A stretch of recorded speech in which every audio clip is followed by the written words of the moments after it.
If you've ever looked at a bike and thought, that used to mean something, you're not alone. These are the brands that riders like you and me are walking away from, and in some cases, for good. Make sure you stick around until the end because number 1 hit me hard. Number 7, Harley-Davidson. For generations of American riders, Harley-Davidson has been more than just a motorcycle company. It has been a way of life. The name is woven into the fabric of open road freedom, small-town pride, and blue-collar grit. From factory parking lots to cross-country rallies, no brand has carried the weight of tradition like Harley. But as the world shifts and new riders look elsewhere, even this American icon is starting to lose its grip. Once known for its unshakable loyalty, the Harley base is aging fast. Riders who grew up on kickstarts and carburetors are now in their 60s and 70s, and fewer young riders are stepping in to take their place. The problem isn't just about age, it's about changing values. Where earlier generations looked for heavy steel and rumbling engines, the next wave of riders is more interested in versatility, affordability, and technology. And on those fronts, Harley has struggled to keep pace. There's also a question of image. For decades, Harley stood for rebellion, toughness, and independence. But over time, that raw edge has been polished down. Marketing campaigns now focus more on lifestyle than on lifestyle grit. It's leather jackets and weekend escapes rather than wrenches and hard roads. For many longtime riders, that shift feels like a loss of authenticity. And for potential new buyers, it doesn't create the urgency or excitement it once did. Then comes the matter of cost.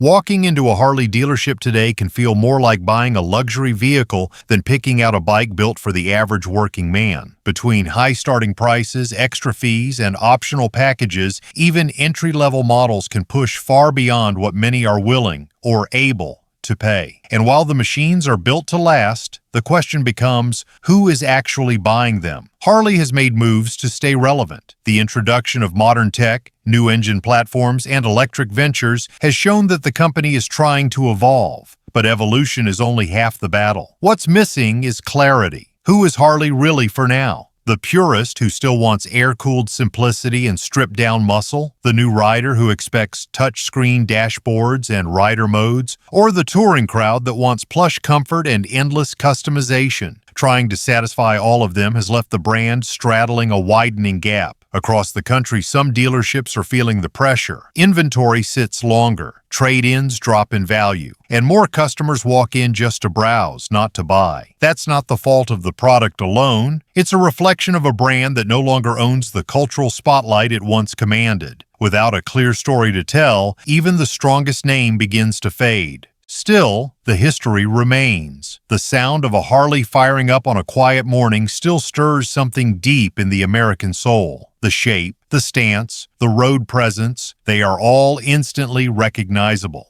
But if the company can't connect those emotions with real-world ownership, if it can't bring new riders into the fold without alienating the old, then even Harley-Davidson is at risk of becoming a living legend that fewer and fewer actually ride. The next name on this list doesn't carry Harley's spotlight, but it once offered something many thought would challenge it. And its quiet disappearance proves that loyalty alone isn't enough. If you're still watching, you're one of us. Someone who cares about real bikes and where this industry's headed. Tap that like button if you haven't already and share your thoughts down in the comments. Number 6. Moto Guzzi. There was a time when Moto Guzzi stood as the proud Italian counterpoint to America's chrome and thunder. With nearly a century of heritage behind it, the brand brought something bold and different to the cruiser and touring world. Shaft-driven simplicity, transverse V-twins, and an unmistakable mechanical character. But today, that legacy feels more like a ghost. Quietly holding on to its history, Moto Guzzi now stands on the edge of becoming a brand remembered more than ridden. At its core, Moto Guzzi has always appealed to a certain type of rider, a man who values craftsmanship, tradition, and a connection to the machine. The brand never tried to be flashy, it never chased the mainstream. And for a long while, that worked in its favor. The look was distinctive, the feel was raw, and the sound was pure European soul. But in a world that's rapidly changing, those same traits now make it feel distant and out of sync with the needs of today's riders. The bigger problem isn't the quality, it's visibility. Walk into any major American dealership today and try to find a Moto Guzzi on the floor. Chances are, You won't. Unlike its louder European counterparts, Moto Guzzi never fully expanded its dealer network across the United States. And while a few dedicated shops still fly the flag, most riders have to drive hours just to test ride one. That lack of presence has quietly pushed the brand out of the conversation. Then there's the issue of evolution. While most manufacturers have embraced modern tech, fresh designs, and aggressive positioning, Moto Guzzi has held tight to its roots.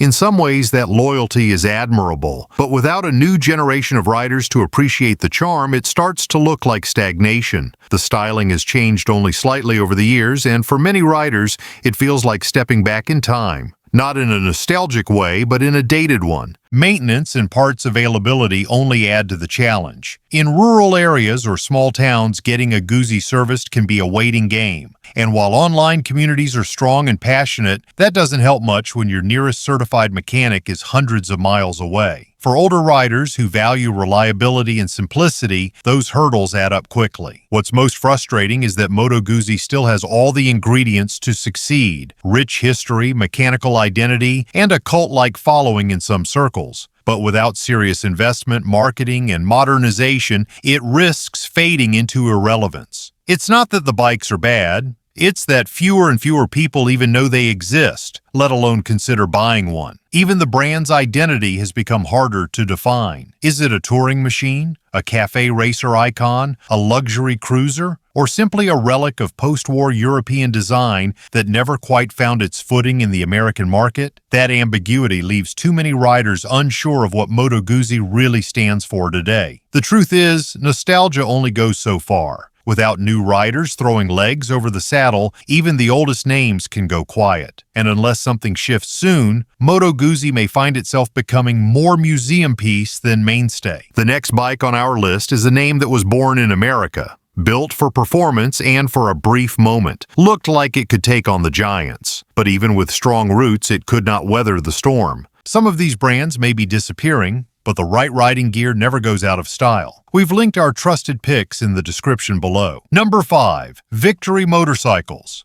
Backed by American-made pride, the full financial muscle of Polaris, and a mission to challenge Harley-Davidson head-on, this brand had everything it needed to succeed. Launched in the late 1990s, it wasn't intended to be just another motorcycle line. It was built to start a revolution. A clean slate approach to American V-twins, bold designs, and forward-thinking engineering. For a while, it worked. But today, Victory sits in the rearview mirror of motorcycle history. Silent, still, and gone. In its early years, Victory drew attention for doing things differently. It wasn't about chasing tradition, it was about rewriting it. The bikes looked sharp, rode smooth, and didn't apologize for being modern. It attracted riders who wanted American iron without the baggage of old-school branding. But in a market where emotion often outranks logic, that fresh identity turned out to be a double-edged sword. Even with solid performance, the brand struggled to carve out its own loyal following. It didn't help that Harley's decades of cultural dominance cast a long shadow. Riders who wanted something different often chose Japanese cruisers for value, and those who wanted something American almost always defaulted to the bar and shield. That left Victory in a strange middle ground, respected but rarely purchased. Support from Polaris gave Victory a running start, but even deep pockets couldn't buy loyalty. The brand was constantly fighting for recognition. Advertising was limited. Dealerships were scattered. And outside of hardcore enthusiasts, most riders couldn't name a single Victory model, let alone find a place to test one. Word of mouth never quite caught fire. Then came Indian. In a twist of fate, Polaris bought the rights to Indian Motorcycle in 2011. With deeper history and instant name recognition, Indian offered something Victory never could: a direct link to America's motorcycling roots. Almost overnight, Victory became the second favorite child. Development slowed, marketing faded, and in 2017, Polaris officially shut the doors. Still, for a certain group of riders, Victory is remembered fondly. It built bikes that were fast, dependable, and beautifully balanced. There was a purity to the brand's mission. Take on Harley without copying it. But purity doesn't always pay the bills. And when the dust settled, what remained was a lineup of great machines without enough people to keep them alive. Today, Victory's name lives on in the used market and in the hearts of loyal owners. But there are no new models coming, no dealership support, and no parts pipeline guaranteed for the future. If you ride one, you're part of a dwindling tribe. And every year that tribe gets smaller. What Victory teaches us is that building a motorcycle brand isn't just about making great machines, it's about storytelling, legacy, and emotional weight. Without those pillars, even the strongest engineering can crumble. Victory tried to create its own story, but in the end, the market wanted something older, something more familiar. Coming up next is a British name that once stood shoulder to shoulder with the best in the world. But even heritage can't protect a brand from modern pressure, and what was once iconic is now endangered. Number 4. Norton Motorcycles. Once a symbol of British racing heritage, prestige, and raw steel, this name carried real weight in the world of motorcycles. For much of the 20th century, Norton wasn't just a brand, it was a symbol of rebellion, craftsmanship, and competitive spirit. But today, that once proud name is clinging to life, battered by decades of financial misfires and ownership swaps that have left it adrift in a market that no longer waits for legends to catch up. Once upon a time, Norton was the pride of the Isle of Man. Its bikes ruled the mountain course, earning trophies and stirring the hearts of riders who dreamed of racing glory on public roads. The brand had soul. You could hear it in the exhaust note and feel it in every tight corner. It wasn't about creature comforts, it was about connection. Norton stood tall beside Triumph and BSA as part of Britain's holy trinity of motorcycling might. But while Triumph modernized and BSA faded away, Norton wandered. Ownership changed hands more times than most riders swap out brake pads. And each time, promises were made. New factories, global expansion, revival plans with big ambitions. But execution? That was another story. With every reboot came delays, questionable business dealings, and disappointing production numbers. Loyalists kept waiting for the resurrection, but what they got were headlines and hype, not bikes on the showroom floor. What makes Norton struggle so painful to watch is that the desire to see it succeed never went away. There's still a core group of riders, especially older ones, who remember what Norton once meant. The look,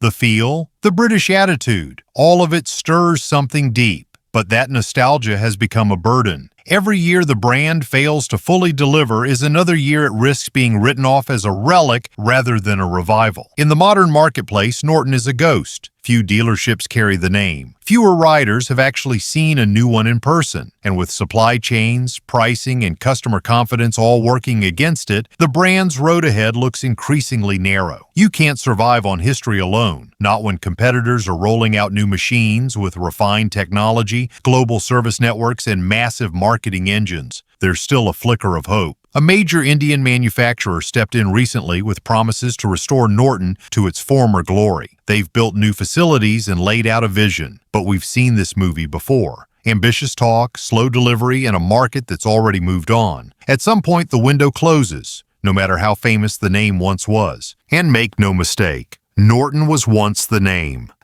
tattooed on jackets, whispered in pub corners, spoken with reverence by men who saw them rip across countryside roads. Today, it's at risk of becoming a cautionary tale, a reminder that heritage without reliability becomes just a museum piece. The motorcycle world is brutal. It doesn't hand out favors for past achievements. If you're not building bikes riders can count on, you're falling behind. Norton's legacy deserves better, but if things don't change fast, it may finally fade out for good. Next, we turn to a brand that had everything it needed to succeed: American muscle, industry support, and a bold new vision. But in the battle between legacy and innovation, even the strongest challenger can lose ground. Number 3. Indian Motorcycle. There's something sacred about a brand that helped shape the soul of American motorcycling. Indian Motorcycle didn't just roll out of a factory, it rolled into the nation's identity. But while its early legacy is unmatched, the modern era tells a more complicated story. It's a comeback that aimed high, roared loud, and still couldn't quite outrun the shadow of the past. When Indian returned to the scene in the 21st century, it wasn't a quiet re-entry. It was bold, confident, backed by heavy investment and a promise to go head-to-head with the giants. For a while, it worked. Riders who craved heritage with modern muscle found something to believe in again. The bikes had presence. The branding was tight. The experience felt purposeful. But passion alone doesn't guarantee permanence. Beneath the chrome and legacy lies a hard truth. Sustaining momentum in today's motorcycle market is a grind. The modern Indian lineup, while undeniably well-built, faced an uphill battle. In some circles, it never quite shook the image of being a Harley alternative rather than a leader in its own right. For riders drawn to storytelling and brand identity, Indian made the right moves. The styling stayed faithful to its roots without feeling stale. The attention to detail spoke directly to those who crave substance. Still, even loyalty has limits, and in recent years, questions have grown louder. Inventory shrinks, dealerships get quieter, and the road ahead feels less certain. It's not a matter of quality, it's a matter of connection. In trying to reach everyone, Indian may have lost the intimacy that once made it personal. The emotional grip it once held, particularly for older riders with deep nostalgia, has loosened as newer generations look elsewhere. For some, Indian feels caught between eras, unsure whether to double down on the past or carve a new path forward. And yet, there's still something admirable about the fight. Indian hasn't faded. It's still here, still strong. But whether it can recapture the cultural spark that once made it essential, that remains to be seen. The next name on this list didn't come from American roots, but its fall from favor offers a lesson just as profound. Number 2. KTM. Austrian-built and razor-sharp, KTM built its name on performance, precision, and dominating the off-road world. For decades, it was the go-to brand for riders who didn't just want to ride, they wanted to conquer. With its bright orange frame and fierce attitude, KTM meant business on trails, tracks, and rally stages around the globe. But when it came time to grow into the heavyweight road bike market, KTM's momentum started to face some serious resistance. On paper, KTM had all the ingredients for success. Its bikes were light, aggressive, and packed with European engineering know-how. It built machines that looked fast, standing still, and performed even faster when you opened the throttle. The brand took risks, big ones, and it tried to carve out a space among sport touring, naked, and adventure bikes. But while KTM thrived with a younger, high-adrenaline crowd, it never truly resonated with the core American cruiser rider, the kind who values soul over specs and torque over track times. KTM's challenge wasn't a lack of engineering, it was a lack of identity that clicked with the American mainstream. Their machines were sharp-edged and focused, often too performance-oriented for riders looking for long-haul comfort or relaxed highway miles. Ergonomics, ride feel, and even dealer support all seem tuned more for weekend thrill seekers than everyday road warriors. That's a tough sell for an older crowd used to bikes with presence, weight, and timeless styling. Then there's the culture. KTM has always leaned into a bold, race-first personality. Its branding, even its colors, scream intensity. But for many American riders, especially those over 50, that energy can feel more alienating than inviting. It's not a rejection of quality, it's a mismatch of purpose.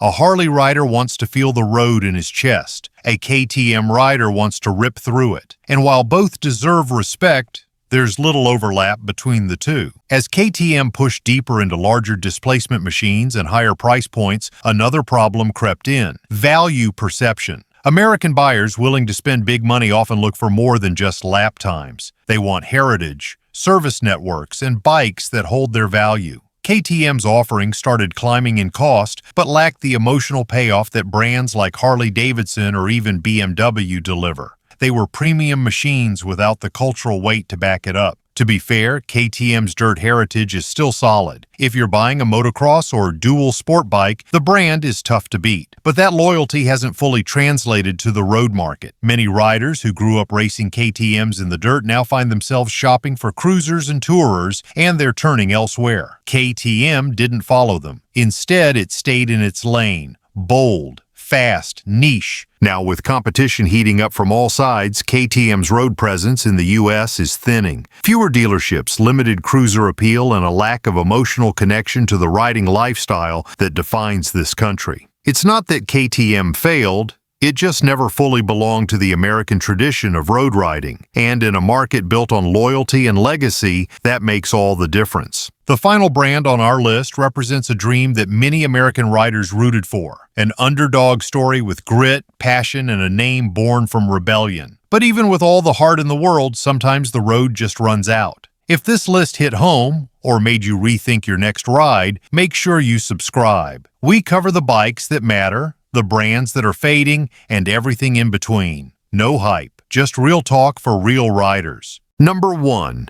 Bule Motorcycles. At the top of this list stands a name that stirs passion, controversy, and deep-rooted respect. Bule Motorcycles. No brand captures the spirit of American grit and mechanical rebellion quite like this one. Born from a dream, built on innovation and fueled by sheer determination, Bule was never just about two wheels and an engine. It was a declaration, a statement that the American motorcycle could be more than tradition. It could be bold, fast, and completely original. Founded by a man who had gasoline in his veins and engineering in his bones, Bule took a different path. It didn't follow Harley, it didn't copy the Japanese, and it sure as hell didn't apologize for being different. Every design choice, from the frame to the suspension, was about rewriting the rules. It wasn't about polishing chrome or echoing the past. It was about going faster, leaning harder, and proving that American ingenuity still had fire in its belly. What set Bule apart wasn't just the machinery, it was the philosophy. The brand believed that motorcycles should be rider-focused in a way few others attempted. Centralized mass, unique braking systems,